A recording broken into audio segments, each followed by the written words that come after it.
Yo, what's going on, guys? Welcome back to the channel. Today I'm going to be showing you how to make dark and unique samples for Lil Durk or OTF. Lil Durk just dropped a new album with a bunch of artists in OTF called Loyal Bros 2, and I actually produced a sample for track number 20 called Threats to Everybody by Lil Durk. I actually love the sample so much when I made it, and I'm so glad that this is the one that got placed. I think it's really fire and unique, and another weird thing I noticed recently is that I made the sample on my birthday. It was the only sample I made that day, and just a really weird coincidence that it happened to get placed with Lil Durk. Figured it would be a perfect sample to break down and show you guys exactly how I made it. Anyway, go stream Threats to Everybody. Don't forget to subscribe, and let's get right into it.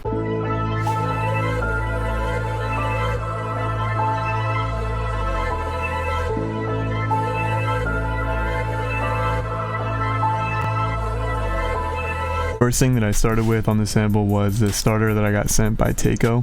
So shout out Tayko. This is what the starter originally sounded like.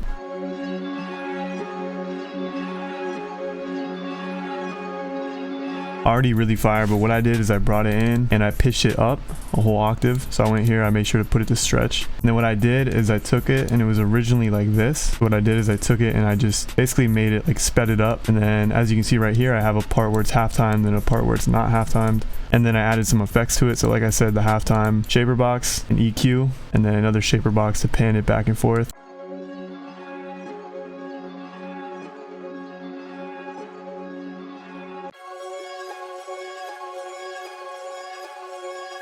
Once I flipped the starter and made it sound a little bit more unique, I opened up Analog Lab and I pulled up this Synth Key by HZE called Burn Candle, and I laid down this MIDI right here. I just started with this chord right here, and as far as the MIDI goes, I really just played it by ear. Everything is pretty much the same, it's just copied over. The only thing different is that this note goes from A to B, and again for this I have a part where it's half-timed and then not half-timed. For the effects, I just have an EQ to take out some of the low end, some of the low mids, and then shaper box to control the volume a little bit to make it duck in and out.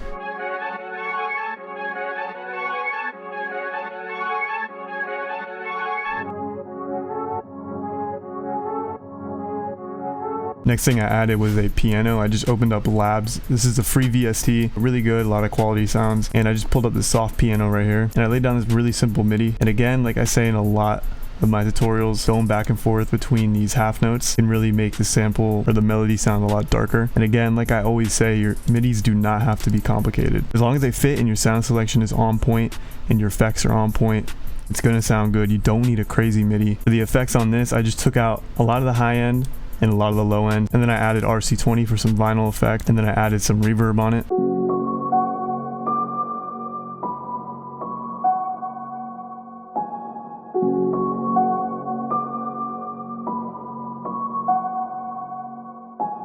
Now this is probably my favorite part of the whole sample. Once I had all of that, I opened up Arcade and I found these old record vocal chops. And if you don't have Arcade, you can use something like Splice, or you can go on YouTube and search choir vocals or old record choir gospel tracks, something like that, and just chop it up how you want. But anyway, yeah, I was just, once I had all the other sounds, I was playing it in the background while going through some of these chops. For the vocals, I added some effects. I added thermal, that just makes it sound a little bit more distorted, some fresh air to boost the high end, Valhalla Ubermod to add some modulation, a delay, reverb, an EQ, and then shaper box to pan it back and forth.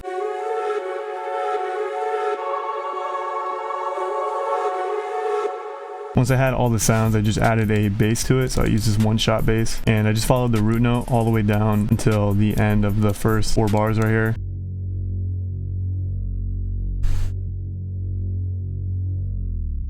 Once I had all that, I just arranged it. So at the first part, everything is going, the vocals, the key, the piano, everything. And then for the second part right here, in my mind, this will be the second part of the hook. The starter is on half-timed, and then as you can see right here, the vocals drop out. The top notes for the piano drop out as well. I just leave the bass notes, and then this would be the pre-hook, and then I just copied that over. Yeah, once I had all that, I just rendered it out, brought it back in, and like I said, I pitched it up from F sharp to A minor. I added all of these effects to the sample. This makes the sample wider. This makes the high end of the sample sound cleaner.